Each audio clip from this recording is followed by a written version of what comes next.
Have you ever wondered about Jesus' family? We often hear about Mary and Joseph, but what about brothers and sisters? It's a question that has sparked discussion for centuries, and today, we're going to explore what the Bible actually says about it. Let's dive into this fascinating topic together. First, let's look directly at the scriptures. Several passages in the New Testament explicitly mention Jesus' brothers. For instance, in Matthew chapter 13, verse 55, the people in Jesus' hometown of Nazareth are astonished by his wisdom. They ask, "Is not this the carpenter's son? Is not his mother called Mary? And are not his brothers James and Joseph and Simon and Judas? And are not all his sisters with us?"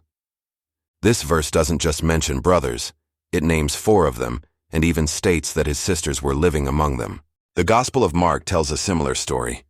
In chapter 6, verse 3, the crowd questions Jesus' authority, saying, "Is not this the carpenter, the son of Mary, and brother of James and Joseph and Judas and Simon? And are not his sisters here with us?" Again, we see the names of his brothers and a clear reference to his sisters. These accounts, written by different authors, present a consistent picture of Jesus having a family with multiple siblings. But what do these words brother and sister actually mean? Some interpretations suggest they could refer to cousins or other close relatives, not full or half-siblings. This idea is rooted in the fact that the Aramaic language, which Jesus and his disciples spoke, didn't have a specific word for cousin. The general term for a kinsman was often used. However, the New Testament was written in Koine Greek, which does have a distinct word for cousin, anepsios. For example, in Colossians chapter 4, verse 10, Paul refers to Mark, the cousin of Barnabas, using the specific Greek word, anepsios. This is a crucial point. When the gospel writers wanted to say cousin, they had a word for it. Yet when they spoke of James, Joseph, Simon, and Judas in relation to Jesus, they used the Greek word, adelphos, which most commonly means brother. The natural, straightforward reading of these texts suggests they were in fact his brothers. If they were cousins, it's logical to assume the authors would have used the more precise term, as Paul did. So, if Jesus had brothers and sisters, what does this imply about his mother, Mary? This brings us to the doctrine of the perpetual virginity of Mary, which holds that Mary remained a virgin throughout her entire life. This is a cherished belief in some Christian traditions, particularly in the Catholic and Orthodox churches. The idea that brothers could mean cousins, or even stepbrothers, from a previous marriage of Joseph helps uphold this doctrine. Let's examine the biblical narrative surrounding Jesus' birth. Matthew chapter 1 verse 25 says that Joseph took his wife, but knew her not until she had given birth to a son. The phrase "knew her not" is a common biblical euphemism for marital relations. The key word here is until. This word strongly implies that after Jesus was born, Joseph and Mary did have a normal marital relationship. While it doesn't explicitly say they had other children, it certainly opens the door to that possibility and seems to suggest a change in their relationship status after the miraculous birth. Furthermore, the concept of a married couple in that culture remaining celibate for their entire lives would have been highly unusual, especially when the command in Genesis to be fruitful and multiply was so central to Jewish family life. Joseph was a righteous man who followed God's commands.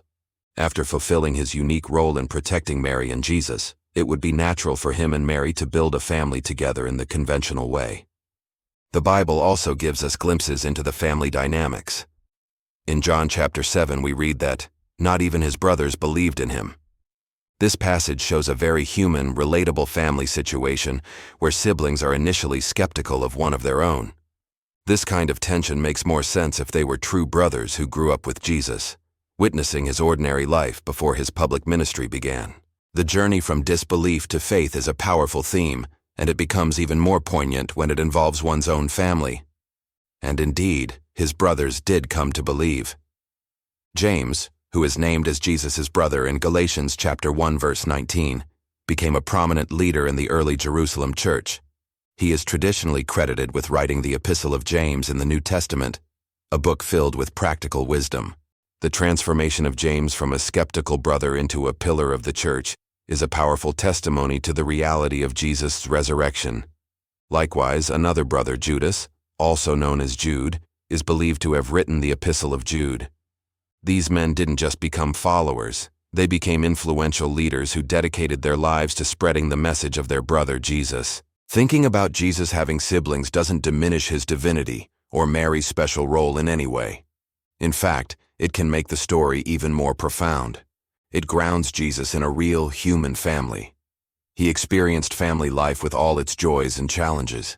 He had brothers who likely played with him as a child, worked alongside him in the family carpentry shop, and later had to wrestle with the incredible reality of who he truly was.